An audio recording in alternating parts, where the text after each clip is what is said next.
Boa noite, pessoal. Meu nome é Erika, faço parte do grupo 8.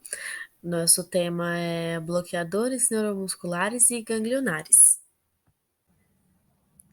Bom, nós vamos começar aqui pelos bloqueadores neuromusculares. No século XIX, expedicionários que andavam na floresta amazônica perceberam que os indígenas usavam certa substância na ponta das flechas, chamavam de uorari ou orari, que significa veneno.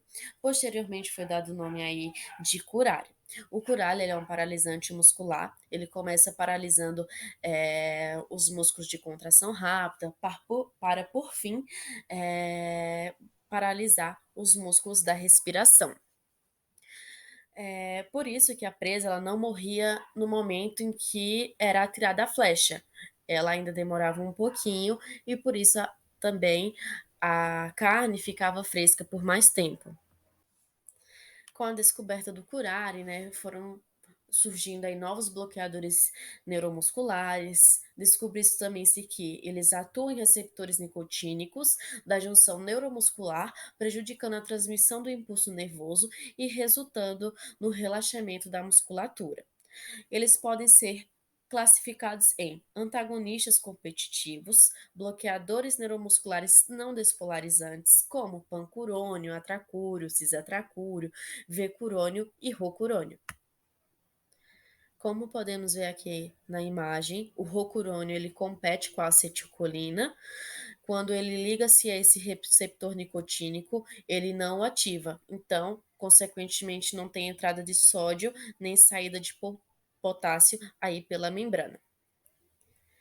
Já os agonistas, eles são bloqueadores neuromusculares despolarizantes.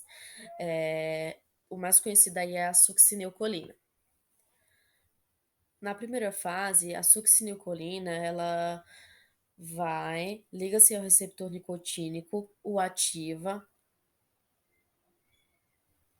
ocorre a entrada de sódio e a saída de potássio. Como ela não é acetilcolina, ela passa muito mais tempo ativando esse receptor, então ocorre muita entrada de sódio e muita saída de potássio. Depois que ela se desprende lá do receptor nicotínico, ocorre a repolarização. Só que essa repolarização é gradual. Mesmo que a acetilcolina tente ativar esse receptor nicotínico, ela não vai conseguir, pois o canal não vai se abrir.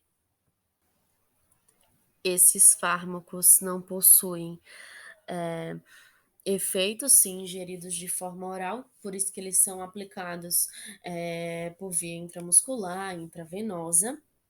Eles também são adjuvantes de anestesia. O tempo de ação da succinilcolina é curto, podendo variar de 5 a 10 minutos, intermediário para o atacúrio, cisatracúrio, fecurônio e vulcurônio, podendo variar aí de 20 a 40 minutos e prolongado para o pancurônio, que pode variar aí de 40 a 60 minutos. Eles possuem diversos efeitos adversos, uma vez que estas drogas podem causar paralisia do diafragma, a ventilação mecânica deve estar à disposição do médico. Além disso, estas drogas podem apresentar efeitos cardiovasculares, uma vez que não são totalmente seletivas para os receptores nicotínicos e, portanto, podem ter efeitos sobre os receptores muscarínicos. Além disso, os bloqueadores neuromusculares podem facilitar a liberação da histamina, que causa hipotensão, rubor e taquicardia. Ao despolarizar a musculatura, a succinilcolina pode desencadear uma liberação transiente de grandes quantidades de potássio a partir de fibras musculares. Isto coloca o doente em risco de complicações potencialmente fatais, como hipercalemia e arritmias cardíacas. Finalizamos os bloqueadores neuromusculares. Agora vamos falar sobre os bloqueadores ganglionares. Eles são fármacos que agem bloqueando a transmissão ganglionar por diferentes mecanismos.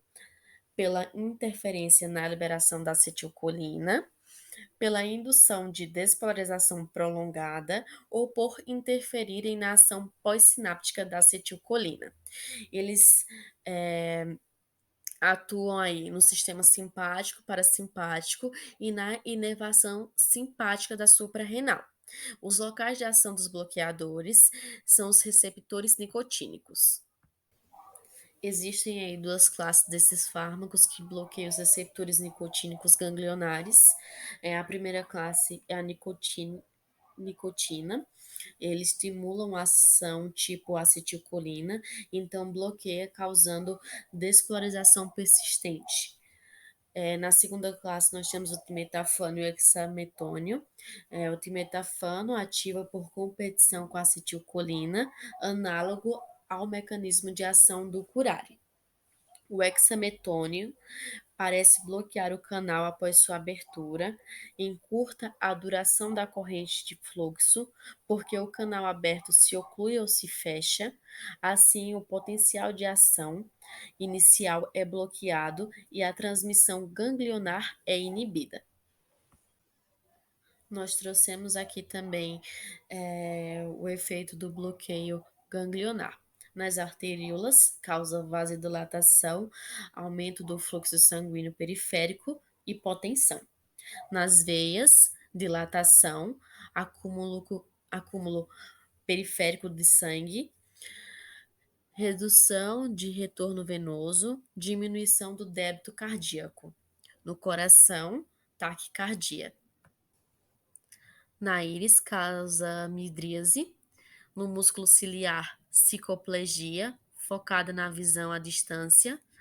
Trato gastrointestinal, redução do tônus e da motilidade, constipação, redução das secreções gástricas e pancreáticas.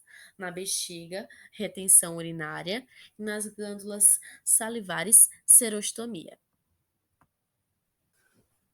Nas glândulas sudoríparas, anidrose, nos órgãos genitais, redução da estimulação.